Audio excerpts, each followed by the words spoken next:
The Volkswagen Polo feels one of the most grown-up cars in its class, but is it as practical as rivals?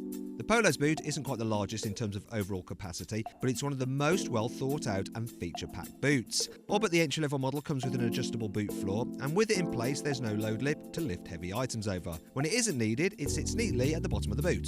There's also a couple of small hooks to secure smaller items, and under the actual floor there's a full-size spare wheel and toolkit. The Polo has a 280 litre boot that rises to 952 litres with the rear seats folded down. But what do these numbers actually mean? Well, they mean that the Polo can take a stroller in the back, though the width of the space means that golf clubs struggle to fit. With all the seats in place, there's room for one big and one small suitcase, and room for a soft bag squeezed beside them. The rear seats split and fold down, though to benefit from the fully flat floor, the rear seat squabs need to be lifted out of the way first. Once folded, there's room for a bike, as long as the front wheel is detached. Carrying capacity is pretty good for such a small car in two-seat mode. A TV box, two medium boxes, two small boxes, and a large and small suitcase can all fit, with a little space left over for a soft bag or two. What's less impressive is space in the rear seat of the Volkswagen Polo. There's not that much headroom or legroom, and people over 6 foot really will struggle. Also, it's a real squeeze with 3 in the back, and not as spacious as a Vauxhall Corsa. Though the Polo's ISOFIX points